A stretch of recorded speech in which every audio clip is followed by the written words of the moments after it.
Hello friends, welcome to my YouTube channel online studies. अब सीखे फटाफट यूट्यूब चैनल पे मैं आपका अपना इंजीनियर प्रताप लेके हाजिर हूँ डेली मॉर्निंग करंट अफेयर्स का वीडियो। आज है 1 दिसंबर 2021 से करंट अफेयर्स के जितने भी मोस्ट इंपॉर्टेंट क्वेश्चन बनते हैं हम इस वीडियो में डिस्कस करेंगे। वीडियो स्टार्ट करने से पहले नए देखने वाले हमारे चैनल को सब्सक्राइब करना ना भूलें। चलिए वीडियो स्टार्ट करते हैं। पहला क्वेश्चन आज का, भारतीय रिजर्व बैंक यानी आरबीआई ने नियमों के पालन की अनदेखी पर किस बैंक पर 1 करोड़ रुपए का जुर्माना लगाया है? इसका सही आंसर है option number A, state bank of India पर। बात करें, भारतीय रिजर्व बैंक ने बताया कि उसने रेगुलेटरी कंप्लायंस में कमियों के लिए भारतीय स्टेट बैंक यानी एसबीआई पर 1 करोड़ रुपए का जुर्माना लगाया है। आरबीआई ने एक बयान में कहा है कि एसबीआई पर यह जुर्माना 16 नवंबर 2021 के आदेश पर लगाया गया है। केंद्रीय बैंक के अनुसार एसबीआई के इंस्पेक्शन फॉर सुपरवाइजरी इवैल्यूएशन के लिए वैधानिक निरीक्षण 31 मार्च 2018 और 31 मार्च 2019 को अपनी फाइनेंशियल पोजीशन के संदर्भ में आयोजित किया गया था। चलिए आपको भारतीय स्टेट बैंक के बारे में बातें हैं। स्टेट बैंक का गठन 1 जुलाई 1955 को हुआ था। हेडक्वार्टर मुंबई।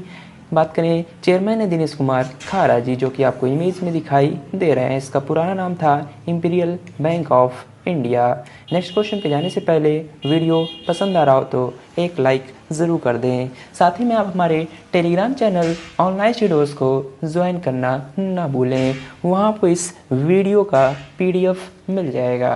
क्वेश्चन नंबर 2 आज का, केंद्रीय अप्रत्यक्ष कर एवं सीमा शुल्क बोर्ड यानी कि सीबीआईसी, इसका फुल फॉर्म है central board of indirect taxes and customs का अध्यक्ष किसे नियुक्त किया गया है? इसका सही आंसर ऑप्शन नंबर ए, विवेक जौहरी जी को।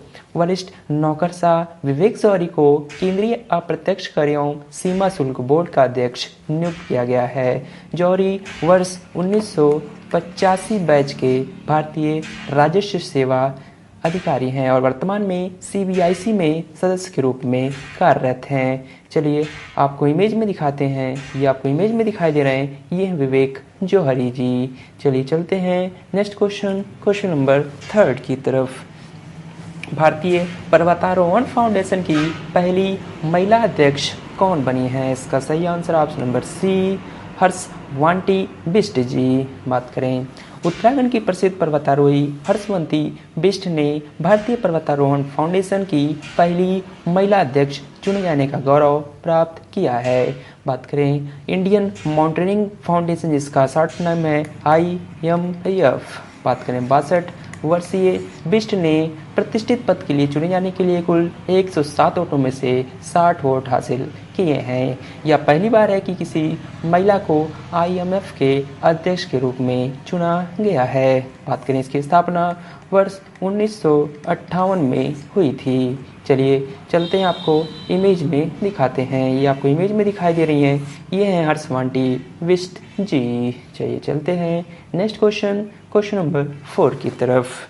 एनसीसी ने अपना 73वां स्थापना दिवस कब मनाया है? इसका सही आंसर ऑप्शन नंबर बी, 28 नवंबर को। बात करें, भारतीय सशस्त्र बलों की युवा शाखा और दुनिया का सबसे बड़ा वर्दीधारी युवा संगठन राष्ट्रीय कैडेट कोर यानी एनसीसी 28 नवंबर को अपनी स्थापना की 73वीं वर्षगांठ मनाया है। एनसीसी दिवस हर साल नवंबर के चौथे रविवार को मनाया जाता है। एनसीसी पूरे देश में मनाया जाता है। चलिए चलते हैं नेक्स्ट क्वेश्चन नंबर 5 की तरफ। भारत में 25 नवंबर 2021 को global chemicals and petrochemicals manufacturing hub पर शिखर सम्मेलन के कौन से एडिशन का उद्घाटन किया गया है? इसका सही आंसर ऑप्शन नंबर सी, दूसरे एडिशन का।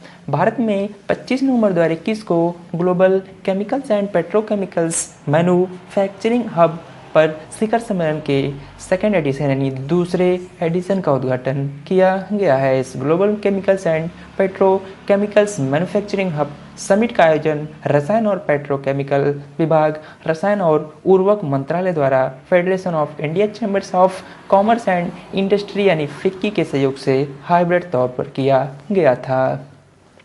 चलिए चलते हैं नेक्स्ट क्वेश्चन नंबर 6 की तरफ। Global observatory on donation and transplantation की रिपोर्ट के अनुसार भारत किस देशों के बाद अंगदान करने में विश्व में तीसरे स्थान पर पहुंच गया है? इसका सही answer option number A, America और चाइना देश के बाद। केंद्रीय स्वास्थ्य मंत्री मनसुख मंडाविया जी ने बताया कि अंगदान में अमेरिका और चीन के बाद भारत तीसरे स्थान पर पहुंच गया है। Global observatory on donation and transplantation website पर उपलब्ध डेटा से यह जानकारी मिली है। अंगदान करने वाले और उनके परिवारों को सम्मान देने के लिए वर्ष 2010 से भारतीय अंगदान दिवस मनाया जा रहा है। मनसुख मंडाविया ने बताया कि वर्ष 2012-13 के मुकाबले देश में अंगदान 4 गुना हो चुके हैं। चलिए चलते हैं नेक्स्ट क्वेश्चन नंबर 7 की तरफ। वीडियो को अपने दोस्तों के बीच शेयर करना ना भूलें।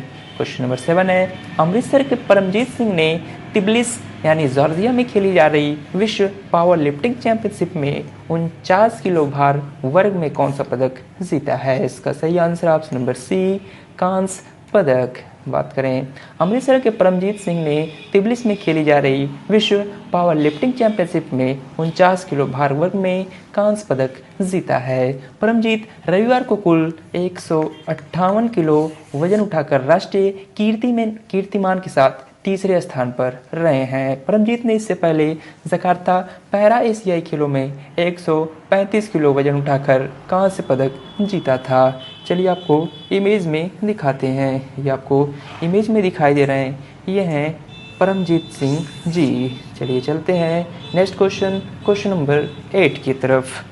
भारतीय रेलवे ने किस राज्य में दुनिया का सबसे ऊंचा यानी 141 मीटर रेलवे ब्रिज का निर्माण कर रहा है? इसका सही answer option number D, Manipur राज्य में। भारतीय रेलवे मणिपुर में विश्व के सबसे ऊंचे पुल का निर्माण कर रही है। यह पुल 111 किलोमीटर लंबे जिरीबाम इम्फॉल रेल परियोजना का हिस्सा है। भारतीय रेलवे की यह महत्वाकांक्षी योजना राजधानी मणिपुर को देश के ब्रॉडगेज नेटवर्क से जोड़ेगी। इस पुल का निर्माण 141 मीटर की ऊंचाई पर किया जा रहा है। ऊंचाई के लिहाज से यह ब्रिज यूरोप के मोंटेनेग्रो के मालाडिजे का वायडेक्ट 139 मीटर के मौजूदा रिकॉर्ड को तोड़ेगा। चलिए आपको मणिपुर के बारे में बात करें। मणिपुर का गठन 21 जनवरी 1972 को हुआ था। वर्तमान मुख्यमंत्री श्री एन बीरेन सिंह, जो कि आपको इमेज में दिखाई दे रहे हैं। गवर्नर है L Ganesan ji. Capital Imphal. First CM M K Singh ji. First governor B K Nehru ji. Lok Sabha seat 2, Rajya Sabha seat 1, total district है 16। बात करें तैरता हुआ आइसलैंड लोकटेक झील, जो कि मणिपुर में ही है। मणिपुर के चीफ जस्टिस हैं पीवी संजय कुमार जी। चलिए आपको मैप में दिखाते हैं, ये मैप में मणिपुर। चलिए चलते हैं नेक्स्ट क्वेश्चन नंबर 9 की तरफ। शाहीन 1 किस देश की सतह पर मार करने वाली बैलिस्टिक मिसाइल है? इसका सही answer option number D, Pakistan देश की। पाकिस्तान ने स्वदेश में विकसित शाहीन 1 सतह पर मार करने वाली बैलिस्टिक मिसाइल का सफल परीक्षण किया है। इस परीक्षण का उद्देश्य हथियार प्रणाली के कुछ डिजाइन और तकनीकी मानकों को फिर से सत्यापित करना था। शाहीन 1 मिसाइल का विस्तारित रेंज वाला संस्करण है। इसकी अनुमानित रेंज 900 किलोमीटर है। चलिए चलते हैं, आपको पाकिस्तान के बारे में बातें हैं। पाकिस्तान की कैपिटल है Islamabad. President Arif Alvi. Prime minister Imran Khan ji, जो कि आपको इमेज में दिखाई दे रहे हैं। First PM Liaquat Ali ji. Currency Pakistani rupee. Parliament name है नेशनल असेंबली। इंडिपेंडेंस डे 14 अगस्त को मनाता है पाकिस्तान। चलिए चलते हैं नेक्स्ट क्वेश्चन नंबर 10 की तरफ। लूनार पोलर एक्सप्लोरेशन मिशन यानी लूपेक्स चंद्रमा के लिए एक संयुक्त मिशन है, जिसमें कौन से 2 देश शामिल हैं? इसका सही answer option number C, India और जापान। भारतीय और जापानी अंतरिक्ष एजेंसियां ध्रुवीय क्षेत्र का पता लगाने के उद्देश्य से चंद्रमा पर एक संयुक्त मिशन लॉन्च करने की योजना बना रही है। यह मिशन, जिसे लूनर पोलर एक्सप्लोरेशन मिशन के रूप में जाना जाएगा, में एक भारतीय चंद्र लैंडर और एक जापानी रोवर शामिल होगा। जापानी एरोस्पेस एक्सप्लोरेशन एजेंसी जाक्सा ने सिडनी के डायलॉग में इस मिशन का खुलासा किया है। चलिए चलते हैं नेक्स्ट क्वेश्चन नंबर 11 की तरफ। हाल ही में किस देश ने फ्यूचर सोल्जर आधुनिकीकरण योजना शुरू की है? इसका सही answer option number A United kingdom यानी कि यूके। यूनाइटेड किंगडम ने हाल ही में दुनिया में अपनी सैन्य उपस्थिति बढ़ाने के लिए अपनी फ्यूचर सोल्जर आधुनिकीकरण योजना का अनावरण किया है। यूनाइटेड किंगडम ने सैन्य सेवा करने वाली जनशक्ति में सुधार करने और भविष्य के हथियारों में निवेश की योजना जारी की है। चलिए चलते हैं आज के लास्ट क्वेश्चन नंबर 12 की तरफ। हाल ही में किसने बहुआयामी गरीबी सूचकांक पर रिपोर्ट प्रकाशित की है? इसका सही आंसर ऑप्शन नंबर सी नीति आयोग ने।